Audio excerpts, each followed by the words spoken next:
Friends, welcome back to Lunchtime True Crime. Oh my gosh, listen, this is what you need to understand about this case. I have not watched everything all the way through the whole series and then I come back and break it down one by one. No, I'm learning every week, every episode, I'm learning new things about this case. What I learned today has blown my mind. I may have judged everyone all wrong. Okay, look. First things first, hit the like button. When you come through the door, first thing you do is just say hey, you get your fork for your lunch, get your napkin and everything, then you hit the like button, and then we can get right into it. We need to talk about John. None other than John Mello. This is the baby daddy. John Mello is the father of Christina Parcells, 9-year-old daughter, right? And I'm like, oh, this poor guy. He found out that his ex-girlfriend was doing terrible things and abusing the child, and he whisked her off to Italy. I do not know why Italy, but he's whisked her off to Italy. Who is scratching at the door? Dang dogs. Okay, they're not barking, but now they're just scratching at the doggone door. So look. He's whisked this child off to Italy for her own protection. And I was like, whew, thank goodness there's a good father like him in the picture. And then I found out the rest of the information. Batten down the hatches. I can't talk today. I'm so excited. Okay, John Mello says, send an email to Discount Mandy Madney. This lady named Jen Wood. Jen Wood works for Fitz News over there with Will folks. And after Mandy Matney left, they got Jen Wood. Jen's all right, but she's no Mandy Matney. She's Discount Mandy Matney. But anyway, so Discount Mandy Matney started getting emails from John Mello. And it's like, okay, good. She has a good inside source. And we can find out everything from his point of view about the case. Only John might be doing too much. John might be doing much too much. He sends Discount Mandy Madney, a.k.a. Jen Wood. Can we just call her Discount Mandy Madney? Do we have to call her by her name? I mean, respect would dictate that we call her by her name, but she's DMM as far as I'm concerned. Discount Mandy Madney. So, John Mello, the father, he is the father, but he's the protector of this young child, started sending emails to DMM over there at Fitz News to be like, girl, I got to tell you the whole story. And so DMM was like, well, yes, sir. Let me get my pen. Go ahead and tell me your whole story. So he's like, okay, to protect my child, I had to take her back to my homeland of Italy. And I was like, oh, that's why he went to Italy. That makes perfect sense. Okay, he's going to take his child over to Italy and they're going to live safely tucked away with his family, and the child will be safe from her mama, who was a Pedialyte, right? Okay, great. So, I'm like, okay, tell me more. And so then DMM was like, so he was like, oh, other people who support me will also be sending you messages. And she was like, okay, great. So she stopped getting messages from John Mello and started getting emails from his supporters. Only it turns out he might have been all the supporters. She doesn't say it, but she says it. This is him. She's like, all the email messages are ranting and raving and sound exactly like him, written from different emails and different people in the same voice, using the same kinds of words that he always uses. Okay, maybe he was just trying to drum up support for his case. I tried to give this man the benefit of the doubt. Also, DMM don't seem that bright. I could be wrong. I am 100% willing to be wrong. But Jen Wood, okay, girl. So Jen is like, I started getting messages from him that were increasingly unhinged. And I was like, well, he's in a stressful situation and some terrible things have happened to him. DMM, why don't you just go back and give us his history and tell us the whole story? And she must have heard me thinking, because she was like, so what I'm going to do is go back and give you the history and tell us his whole story. And I'm thinking, okay, he was born in a small village in Italy 63 years ago. Turns out he was born in Massachusetts. Sir, What you're not going to do in this case is just flat out lie to us from the jump. You just going to lie about where you was born when public records are publicly available and we can see that your behind was born in Massachusetts. Does he have an Italian accent? Have we heard him talk? Does he sound like a asshole when he talks? I need to hear him say something publicly and on the record, not just to the press. Okay, but first, he married a nice lady named Linda. And I was like, okay, that's good. Young love. I love young love. That's so sweet. He marries this lady, Linda, and they both were super into music. And they opened this bar because Linda's daddy was like a doctor or something. He's like, you kids, you crazy. Here's a little money for you to get married and for you to open a bar. And this bar became a very like prominent hangout for all like the musical, artistic type folks. Okay, great. They're having a lovely time. Everything is going great. Only John starts physically abusing his first wife, Linda. So all the people at the bar, listen, you know them drunks got opinions. They was like, I take Linda's side. I take John's side. So it kind of divided the bar. The two of them continued to run the bar, only some nights Linda would work and some nights John would work. So on the nights John would work, all the people who liked him would show up at the bar. And on Linda's nights, all of her fans would work. And they would figure out who was working based on whose car was parked in the parking lot. Great, fine. But then there started being charges that he physically abused her. That's not John, sir, because you know this is all public record, right? Because she called the popo and they came over there and he threw a lamp at her and he did all these things. Okay, this is not good, but they're going through a contentious divorce. That is not an excuse to throw a lamp at somebody. Okay, but then there are other claims of physical abuse and the divorce dragged on and was uglier and uglier and uglier. Finally, Linda was like, look, I'm going to give you a little piece of money and you go ahead and take the money and go. I'm going to take this broken down bar and I'm going to fix it up and I'm going to name it after myself. It was Linda's something or other bar. So everybody can know if you was Team John, don't be coming up in here. This is now the Linda bar. And so everybody was like, okay, we will continue to rot our livers over at Linda's place. And all the John fans, they're going to have to rot their livers someplace else. Meanwhile, Linda got herself a boyfriend.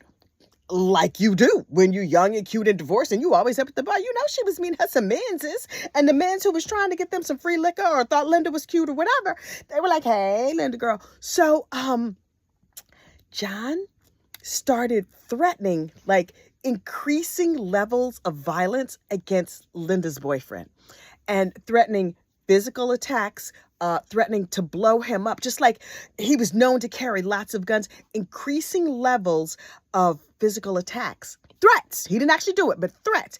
And then when he would go into the bar periodically, he was known to tase people for fun. Call me crazy.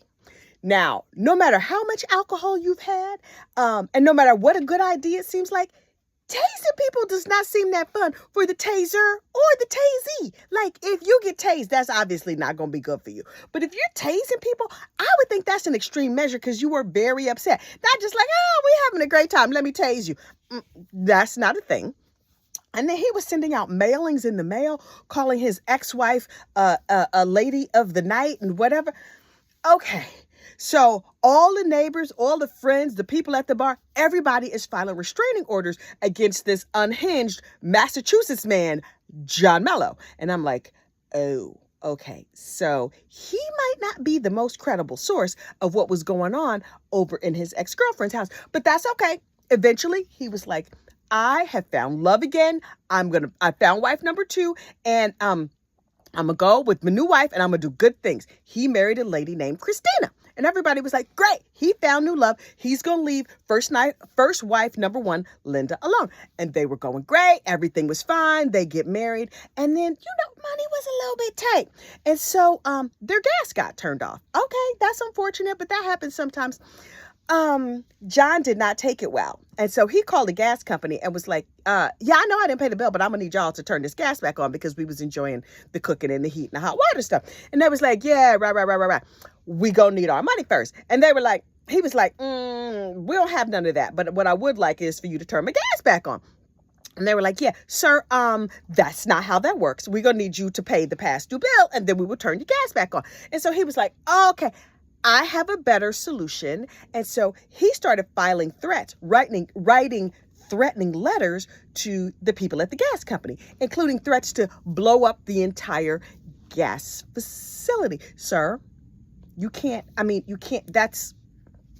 don't know if nobody told you. Like, look, legitimately, maybe nobody ever said to him, when you're upset, you can't threaten to blow up the gas company. Not just like the guy on the phone. Everybody gets frustrated with customer service. Oh my goodness, I know how frustrating it could be.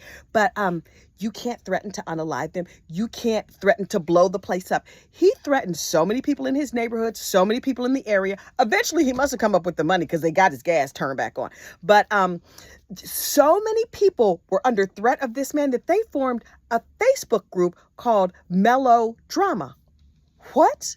Okay, first of all, how do I become a member? Just because I want to read and be all up on the who's who and the what's what and in the know.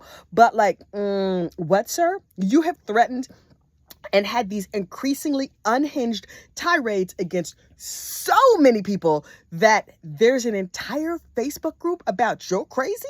That's bad, sir. That's not good. So then he gets together with Christina Parcells. Okay, great.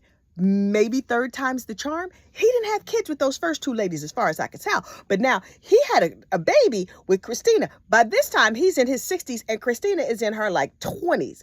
So she's young. She probably doesn't know about his unhingedness. I wonder if she could tell because it's hard to hide this level of crazy. And something tells me he was probably not hiding it that good, but maybe she had poor judgment. So she gets with this dude and he's sweet and he's nice and they have a baby together and then they break up and he's just like, oh, no. No, what you're not going to do is take my child away from me. And so when they broke up, he was like raging a crazy custody battle, including all kinds of threats and saying that like people are out after him, people are out to get him. And then he's just like setting up other people to look guilty. Sir, did he plant them bunny pictures? I'm not saying, but I'm allegedly for entertainment purposes only. Did he put the bunny pictures? Was she really just like good with the kitties and stuff? And then he planted the pictures that she was doing terrible things to the bunnies and the kitties and the whatever else. I have concerns. Okay. So, his anger kept getting bigger and bigger and crazier and crazier. And he was known to do increasingly outlandish things to get back at her, including, but not limited to, going to the press to say, in my custody battle, everything is unfair. And you know what else is happening that they're not investigating? She did domestic violence against me. And the police officer that they sent to investigate it, she had an affair with him. And the people at Child Protective Services, they were corrupt too. Discount Mandy Madney. Can you investigate them? And everybody was like, nah, boo-boo, you're a little bit crazy. And so he was like, you know who else needs to be arrested? Christina's sister, because she was involved and there's drugs. Did you know there was drugs? And so now I'm like, wait, all the accusations about the buggery and the Pedialyte and all these terrible people, all that is coming from John Mello? Is this just more melodrama? Are terrible things really happening? Or are they just happening in his mind? Does he have that Lori Vallow Daybell disease where he's just like delusional and he thinks people are out to get him and he's just like next level crazy? I do not know. These people? Oh, South Carolina. What's going on? Is South Carolina the new Florida? I'm not trying to shade any states. Exactly. Okay, so sometimes I shade states. Texas, hey, Texas, I see y'all. Ohio, y'all got some things going on. South Carolina, y'all about to be Florida level. Because I also heard this week about a dude who killed 6 members of his family in some sort of Green Pond massacre in South Carolina. Do they not have laws? What is happening? I can't. All I can say is I cannot with y'all South Carolina. So We have to find out, is Linda Mello, wife number 1, safe? Is Cassandra Mello, wife number 2, safe? Christina Parcells, the girlfriend and the lover number 3, whatever, she clearly is not safe because she is unalive over there in a pool of rose petals, and they put the nice musical dude up to it. Oh, turned out at one point, John Mello wanted to work for some like musician guy as a producer, and he interviewed John, and he was like, yeah, no, you're not a good fit for me. And then he proceeded to harass this man like forever, to the point that they had to call the police. He was saying like, oh, this dude is a Pedialyte and this dude does this and does that. And I'm like, I'm sensing a theme. The buggery is new, but it may not be real. It might have been faked by crazy John Mello. And John Mello is like, I was just trying to protect my child and take her back to my homeland of Italy. Sir, your homeland is Massachusetts. I'm scared. Should I even post this video? Will I be safe? Will John and his melodrama come after me?